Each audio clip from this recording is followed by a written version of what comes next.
Hello students. बहुत सारे बच्चों ने अभी तक ये डिसाइड कर लिया है कि उन्हें साइंस नहीं लेना या फिर उन्हें कॉमर्स लेना है। बट स्ट्रीम सिलेक्शन के आगे हमें ये जानना बहुत जरूरी है कि भाई इस पर्टिकुलर स्ट्रीम में सब्जेक्ट्स कौन कौन से आते हैं और हमें क्या चीजों के बारे में पहले से मेंटली प्रिपेयर्ड रहना चाहिए। So this particular video is just going to give you an overview in terms of what all subjects do you really have in this particular stream and what do you need to be mentally prepared for when it comes to the stream of commerce. अब अगर हम लोग इस particular stream के बारे में देखने जाएं तो ब्रॉडली कॉमर्स के अंदर आपके 4 कंपलसरी सब्जेक्ट्स होते हैं एंड एक ऑप्शनल सब्जेक्ट होता है। इन सारे ही सब्जेक्ट्स में मैं आपको एक ब्रीफ वॉक थ्रू दे देता हूं so that you have a general clarity in terms of what is it that you can expect from each of the subjects academically and as well as from your mental preparedness point of view। अब पहला and most important subject of commerce हम लोग discuss करेंगे which is accountancy. Now accountancy को बोला जाता है the language of business. आज हम लोगों ने अभी तक के ग्रेड्स में ही सीखा है कि भाई बिजनेस हम लोग प्रॉफिट अर्न करने के लिए करते हैं, बट कौन से ट्रांजैक्शंस बिजनेस में हो रहे हैं, उसमें से क्या उसका आउटकम निकल रहा है, हम लोग की क्या प्रॉफिटेबिलिटी है, क्या लिक्विडिटी है, क्या फाइनेंशियल स्टेटस है, क्या फाइनेंशियल पोजीशन है, इन सब चीज को समझने के लिए अकाउंटिंग बहुत एसेंशियल बन जाता है। That is why we refer to this subject as the language of business. अब अकाउंटेंसी को लोग कंफ्यूज करते हैं with a lot of basics of mathematics. In the sense बहुत लोगों को डर लगा रहता है कि अगर मेरा मैथ्स वीक था तो शायद मेरा अकाउंट्स भी वीक होगा।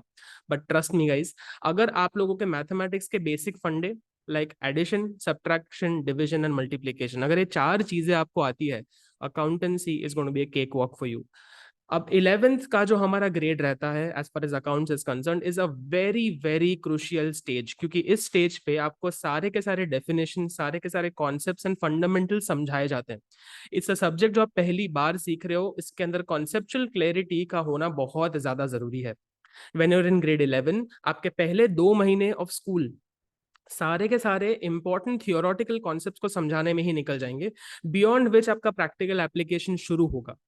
तो आपके लिए ये 11th स्टैंडर्ड फ्रॉम अकाउंट्स के पर्सपेक्टिव बहुत ज्यादा क्रूशियल एंड इंपॉर्टेंट बन जाता है, क्योंकि अगर आपने basics and fundamentals of accountancy नहीं सीखी तो आपका 12th का पूरा journey as well as future college का जर्नी सीवियरली कॉम्प्रोमाइज हो सकता है अगर आपके बेसिक फंडामेंटल प्रिंसिपल्स क्लियर ना हो। So this subject is something that you need to watch out for and you need to be absolutely clear in terms of your fundamental principles in this particular subject। Beyond this, you have economics। अब economics का जो paper grade 11 में होता है is divided into 2 different segments, one is micro economics and the other is statistics. Now economics जो आपने अभी तक 10th तक पढ़ा था was very basic and very theoretical. Now of course यहाँ पे हम लोग एक लेवल आगे जाएंगे जहाँ पे आप complex theories about consumers and producers समझोगे। When we say that this particular subject is micro economics, यहाँ पे टेक्निकल लैंग्वेज एंड प्रेजेंटेशन बहुत इंपॉर्टेंट हो जाती है। The fundamental principle is easy for us to understand क्योंकि ये हमारे ही बिहेवियर की बातें हैं।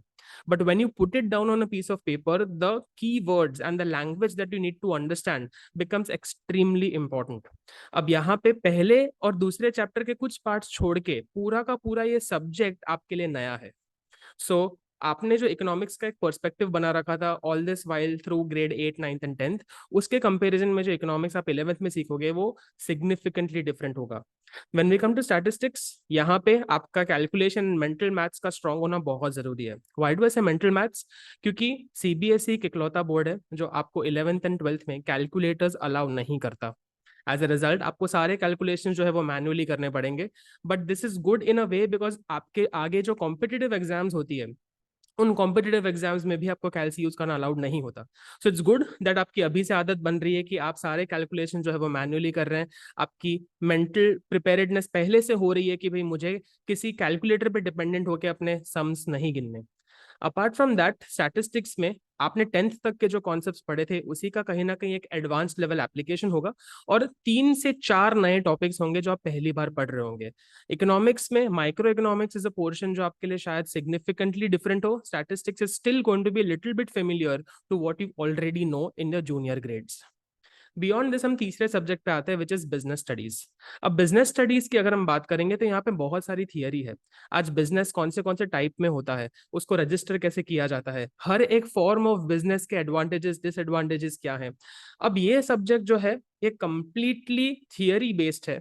हाउएवर आपको जो इसमें सवाल पूछे जाएंगे वो ऑलवेज केस स्टडी फॉर्म में पूछे जाएंगे।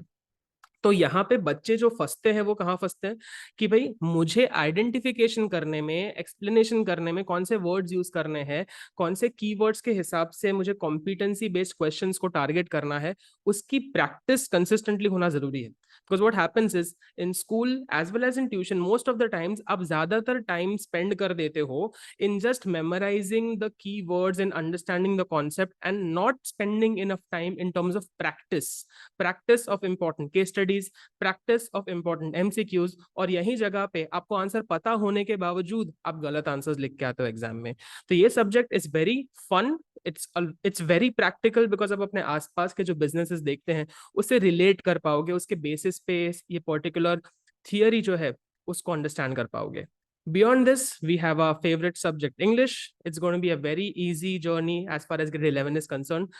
अगर आपको लगता है कि आपका क्रिएटिव एक्सप्रेशन वीक है तो प्लीज 11th में you have to up your game, because the portion of grammar that you have in grade 11th and 12th is going to significantly go down, and आपका ज्यादा assessment होने वाला है in all your writing task. even when you talk about answers that will be asked to you, तो आपको fact based answers come and interpretation based answers ज्यादा आने वाले हैं। तो जिस तरीके से आपने ग्रेड 10 में आपका जो क्वेश्चन 10 एंड 11 होता है जहां पे आपको इंटरप्रिटेशन करके कैरेक्टर के बारे में कुछ लिखना पड़ेगा, वैसे टाइप के क्वेश्चंस आप ज्यादा एक्सपेक्ट करेंगे as far as grade 11 is concern. Of course with passage of time and with age and maturity आपके जो चैप्टर्स है वो थोड़े कॉम्प्लेक्स होने वाले हैं, उसमें मीनिंग्स, वोकैबुलरी, इंटरप्रिटेशंस थोड़े एक लेवल ऊपर हो जाने वाले, but that is something which is still manageable. It's easy, but one mistake that students usually do is they take this subject for granted. वो इस सब्जेक्ट को एग्जाम के एक दिन पहले तक पढ़ते ही नहीं है और उसकी रेगुलर प्रैक्टिस होती ही नहीं है। लैंग्वेज एक ऐसी चीज है जिसमें regularity and practice and rigour is very important if you want to excel that particular language. तो इस चीज को चाहे आप हफ्ते में एक बार या दो बार भी कीजिए, but you need to ensure that you give enough time to this particular subject, वरना आखिर में it piles on too much burden and load on to you, जिसके वजह से कहीं ना कहीं आपका एग्रीगेट जो है वो इफेक्ट हो जाता है।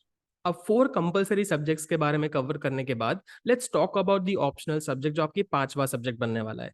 नाउ ब्रॉडली हर स्कूल्स के अंदर अप्लाइड मैथमेटिक्स एंड एंटरप्रेन्योरशिप के ऑप्शंस आपको मिलते हैं। अगर हम अप्लाइड मैथमेटिक्स की बात करेंगे तो this is going to be a subject that I would recommend you to take, because this will allow you to widen your options as far as college intakes are concern. अगर आप यहाँ से abroad जाना चाहते हो या फिर आप एक ऐसा कोर्स करना चाहते हो जहाँ पे कहीं ना कहीं डेटा साइंस या फिर एक्चुरियल साइंस या फिर ऐसा कोई एक सब्जेक्ट जहां पे आपके लिए मैथमेटिक्स एक कोर इंग्रेडिएंट बनने वाला हो, तो उसका बैकग्राउंड आपके एलिजिबिलिटी क्राइटेरिया का एक एसेंशियल पार्ट होगा। तो अगर आप ऐसा कोई कॉलेज चूज कर रहे हो जहां पे बिना मैथ्स के आपको एडमिशन नहीं मिलेगा तो आप अपने ऑप्शंस नैरो डाउन कर रहे हो। हाउएवर अगर आपको लगता है कि मैथ्स का प्रेशर आपके ऊपर बहुत ज्यादा है and you want to cut short of that pressure, because ना आप अभी उसको अच्छे से कर पा रहे हो ना आप आगे उस सब्जेक्ट के साथ डील करना चाहते हो, then I would strongly advise कि अप्लाइड मैथमेटिक्स जैसे कोर सब्जेक्ट को स्किप करके एंटरप्रेन्योरशिप या फिर अदर इजी सब्जेक्ट्स जो आपके स्कूल ऑफर करते हैं उसको आपको चूज करना चाहिए। Entrepreneurship is going to be extremely easy for commerce students because यहाँ पे बहुत ज्यादा ओवरलैप होता है विद बिजनेस स्टडीज। आइडियली तो इस ऑप्शनल सब्जेक्ट के लिए आपको ट्यूशन की भी जरूरत नहीं पड़ेगी। अपार्ट फ्रॉम दैट बहुत सारे schools physical education, legal studies and artificial intelligence जैसे न्यू सब्जेक्ट्स भी ऑफर करते हैं। अगर आपको इन एरियाज में इंटरेस्ट है, जैसे अगर आप सोचते हो कि आपको आगे जाके BCA करना है तो आप आर्टिफिशियल इंटेलिजेंस को डेफिनेटली चूज कर सकते हो। अगर आप आगे क्लैट देने वाले हो या फिर आप लॉ के फील्ड में जाने वाले हो तो legal studies also becomes a wonderful option. And lastly अगर आपको जेन्युइनली लगता है that it's going to take too much of your stress कि सारी 4 सब्जेक्ट्स की कोर पढ़ाई से आप बाहर निकलने नहीं वाले हो, तो आप ETP या फिर फिजिकल एजुकेशन जैसे लाइट सब्जेक्ट्स लेके अपना ओवरऑल एग्रीगेट जो है वो बढ़ा सकते हैं। अब अगर हम बात करेंगे कि भाई हम एज नाडकर्णी एकेडमी आपकी कहाँ मदद कर सकते हैं, तो we can help you in all your core subjects apart from applied mathematics. तो अगर आप एक नॉन अप्लाइड मैथ स्टूडेंट हो, एक नॉन मैथ स्टूडेंट हो, तो आपकी जितनी भी रिक्वायरमेंट्स है वो कॉम्प्रिहेंसिवली हमारे इंस्टीट्यूट में पूरी हो जाएगी। दीपा मैम और मैं हम आपके लिए फेमिलियर फेसेस है और इस फेमिलियरिटी से आपका जो ट्रांजिशन है फ्रॉम ग्रेड 9 10 टू 11 12 वो काफी ज्यादा सिंपल, आसान एंड स्मूथ हो जाएगा, क्योंकि हमें आइस ब्रेकिंग की जरूरत नहीं है। आपको पता है कि हम कैसे पढ़ाते हैं, आप इस एरिया, एनवायरनमेंट, बाकी आपके क्लासमेट से भी काफी ज्यादा फेमिलियर हो। That familiarity is going to be extremely favourable as far as your academic journeys are concern. हम लोगों ने ग्रेड 11th एंड 12th के लिए बहुत बढ़िया मटेरियल बना रखा है, जहाँ पे आपके पास नोट्स होंगे, क्वेश्चन बैंक्स होंगे, आपको रेगुलर प्रैक्टिस मिलेगी। हर चीज को हमने बहुत अच्छे से क्यूरेट किया है। We been doing this for the past 7 years. अगर मैं अपनी बात करूँ, दीपा मैम का एक्सपीरियंस तो मुझसे बहुत ज्यादा है, but we been doing this successfully for the past 7 years. एंड आप हमारे क्लास के बाहर भी देख सकते हैं कितने फैबुलस रिजल्ट्स लोगों के आए हैं. यहाँ पे भी मैं आपको कुछ रिजल्ट्स डिस्प्ले करना चाहूंगा. बट ऑफ कोर्स दिस मेहनत is not just our effort. आपको समझना है, this is a combined journey. We are only facilitators in this journey. हम आपकी मदद कर सकते हैं, हम आपको रास्ता दिखा सकते हैं, बट आपका कमिटमेंट, आपकी सिंसियरिटी, आपका डेडिकेशन एंड हार्डवर्क ही आपको फ्यूचर में आगे लेके जाएगा. यहाँ पे हम लोग जो इवनिंग के हमारे स्लॉट्स है from 5 PM all the way till 8 PM, हमने सिर्फ और सिर्फ डेडिकेट करके रखे हैं for grade 11th and 12th. तो भले आपको लग रहा होगा कि 5 to 8 3 hours का स्लॉट काफी ज्यादा लंबा है, but trust me on this, it is required, it is essential and it is extremely imperative कि आप इतना टाइम एंड डेडिकेशन इस शेड्यूल को दें. Apart from that, we as an institute consider you as a part of our family.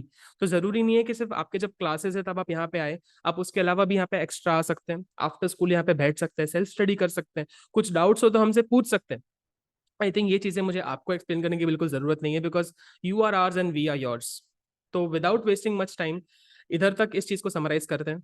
What we are also planning to do is, हम लोग before your actual sessions begin with us, हम आपको हर एक subject के first chapters का at least एक trial test देना चाहते हैं, सो दैट आप एक सब्जेक्ट को समझो, आप समझ पाओ कि भाई ये सब्जेक्ट में होता क्या है, आपको कौन सी बुक्स मटेरियल का सपोर्ट लेना चाहिए as far as your journey of 11th-12th is concern. And अगर कुछ लोगों को अभी भी डाउट्स है कि भाई हम पढ़ा पाएंगे या नहीं पढ़ा पाएंगे, आपका हमें समझ आएगा या नहीं आएगा, तो वो एक अच्छा खासा ट्रायल टेस्ट हो जाएगा आपके लिए. Right, that's going to be all from me in this particular video. अगर आपके कोई भी एक्स्ट्रा डाउट्स बचते हैं, हम वन ऑन वन आपके लिए डेफिनेटली अवेलेबल हैं. Please feel free to walk in with your queries, with your doubts, with whatever it is that you want to ask, and we'll be more than happy to help you. That's going to be all from me. Thank you so much.